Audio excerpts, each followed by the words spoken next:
You're listening to Night Dreams Talk Radio. Our guest tonight, Tom Davis. And we're talking, well, conspiracies, UFOs, aliens, and more.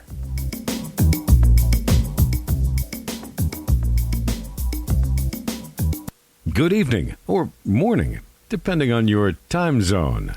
From the Pacific to the Atlantic to you worldwide. Get yourself a cup of java and find a comfy, easy chair. And get ready for Gary and his guest on Night Dreams Talk Radio, After Dark. And now, here's Gary. And here I am. You're listening to Night Dreams Talk Radio. Our guest tonight is Tom Davis. Hey, Tom, I think James has a few questions to ask you. James, go ahead and ask him. Yeah, it's actually for both you guys. I wanted to ask about the Maury Island incident that happened in 1947, because this happened before Roswell, and it was supposedly the first incident of Men in Black.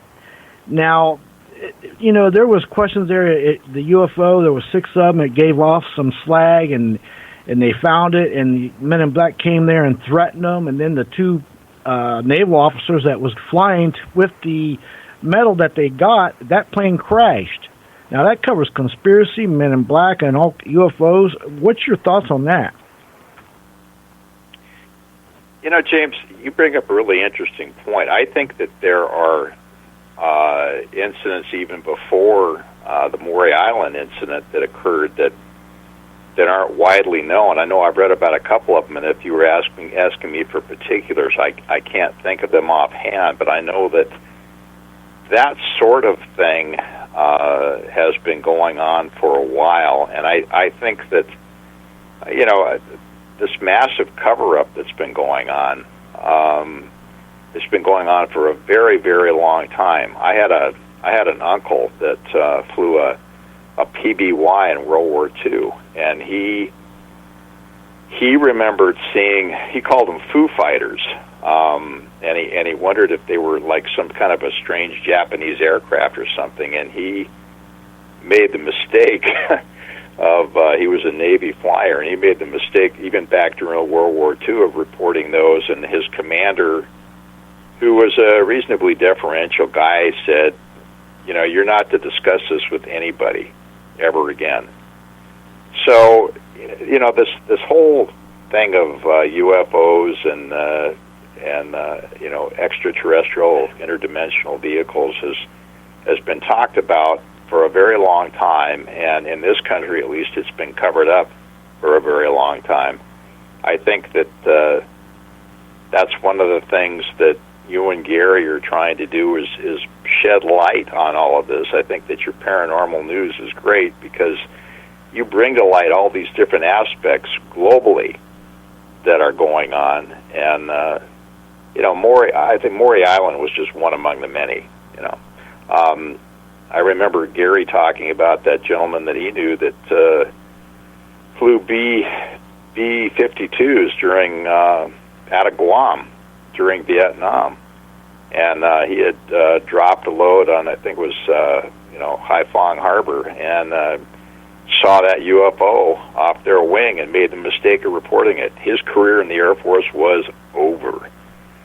And I've had other friends of mine that told me that they didn't dare talk about that sort of thing because you know, even though the Navy is opening up, and by the way, there was an incident, and you may have already talked about it, and that during 2005, the Nimitz incident actually fell overboard off of the Nimitz. And one of the things that was reported by former crew members was that a UFO hovered over him, so that the rescue craft that they sent out, number one, could find him. Because when this happened at night.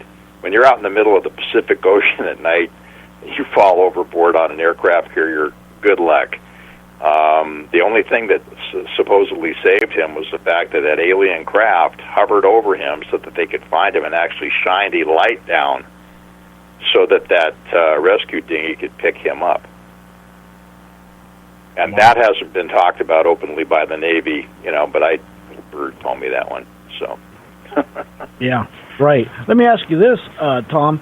What, in your opinion, why are they still abducting us? They've been doing this for thousands of years, millennia. And like we've discussed, they surely have found what they're looking for. So what, in your opinion, what's your theory why they're continually abducting people? That, James, that's conjecture on my part. I'll give it a shot. I think that, as Gary said earlier, you have various alien races with various agendas. I think that they could be finalizing genetically a new hybrid race to come on down here and basically replace us. That's conjecture on my part. But I think that when you look at not only that agenda, but you look at the agenda of supposedly carnivorous beings like tantraloids that consider us, cordon bleu, that's another one.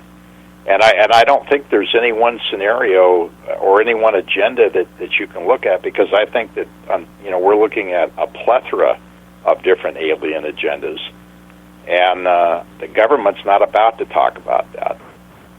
And I think right. that there are people in high places that have in fact made deals that are not in your interest, in my interest, or anybody else's interest. Let me ask you this, Tom. They say some of these are interdimensional beings, and they're going in, into different dimensions and parallel universes.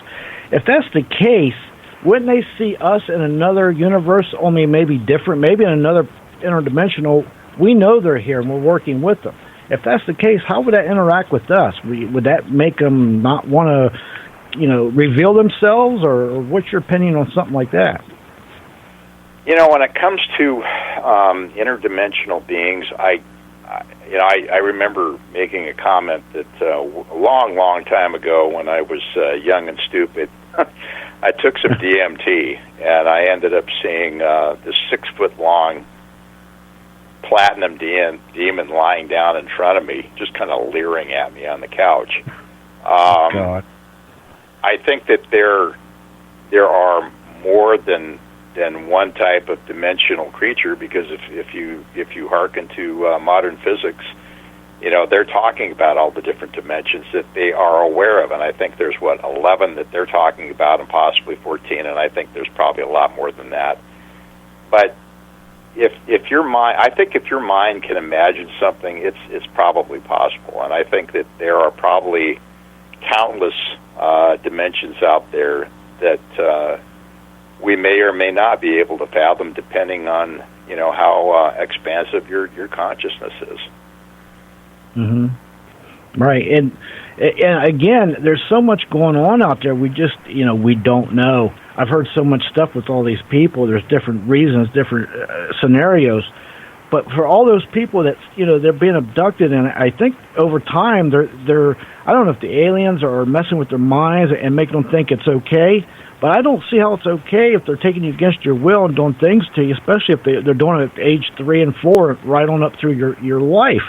I mean, do you see what I'm saying about that?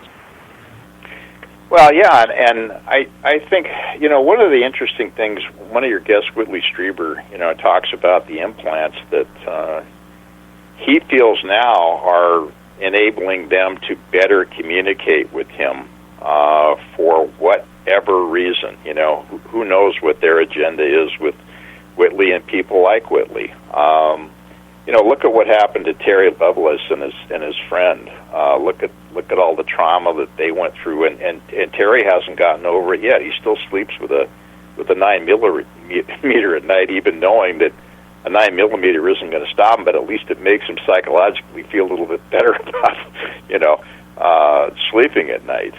But I think that you have to look at this as a multi-ordinal experience. I think that you have to realize that there are more one group, and that's one of the things that William Casey allegedly told Ronald Reagan, is that you're dealing with more than one group. You've got those that are outwardly hostile. You have those that are neutral, that are just kind of looking at us going, well, we're neither for them nor against them. We don't really care one way or the other what happens to them. And then you may have those that have our best interests at heart, but the problem is, with all the negative stuff that's going on, they must be in a really small minority, because I don't see them hanging around very much. No, and with all the reports, every day there's a comet coming closer, an asteroid. They're not doing anything to deflect those, and then you've got people saying, the aliens told us to spread love and all this. Why they're abducting them? I mean, that's contradictive. I can't connect the dots there for no reason. James, you know what? Yeah. Really? Do you think the alien's going to abduct somebody, or while they're sleeping at night, telepathically talk to a person and show them the future, give them all this information, just somebody that can't do anything about it? That don't make logical sense.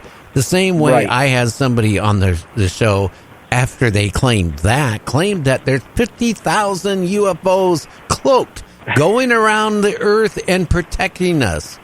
Do you believe that? I don't. I think there's people out there that really need medication, number one. To me, that sounds like the stuff that comes out the end of a bull, but hey, that's just my opinion. Well, it's my opinion also, but think about it. Okay, if they wanted to help us, they could stop the wars. They could stop Antarctica. If they're so advanced, they could be giving us information how to cure cancer, how to do all this stuff. Unless they already did, and we basically don't want to. But think about it. They could be helping us, but they're not. But they're abducting people. They're doing there was some more cattle mutilation last week again in Oregon. Why does it continue on and on and on? They should have had all the information 100 years ago, 1,000 years ago, 10,000 years ago. Why is it continuing? Well, I think it's another agenda. There is something else they want. It's not they're just abducting people to take eggs and sperm. Why do they need eggs and sperm? All they need is a piece of skin tissue or less, and they could clone and grow us and do all this stuff. This all don't. You know what it seems like? A lot of people, the same way as Bigfoot, right? They never saw a Bigfoot, so they have all these stories about Bigfoot. What a Bigfoot is, what a Bigfoot sends out orbs to people. They telepathically talk to people. They don't know, so they make up stuff, and that's what they believe. I'm sorry. Something is happening, and we're not being told. I have serious doubts that anyone from the government's ever going to come forward. I mean, I know that they're giving what I call drip water disclosure, and Drip water. that's basically what it is. I mean, it's like a little drip here and a little drip there. The Navy comes out and says, the footage that our Tomcat F-18s took, those were real flying craft that we saw in the Tic Tac incident. But we're not gonna say whether or not they were UFOs. But what they picked up was real. Okay, well, it doesn't take a rocket scientist to figure that one out. I think that they are very well versed at lying. I think that's why I'd make such a crappy politician. But anyway, I'm not good at I will say this, Tom. Look at this. People in Germany, in Japan, thought they were winning the war to the very end. To Berlin got invaded, okay? Hitler had their people thinking, we're winning the war when they were losing it.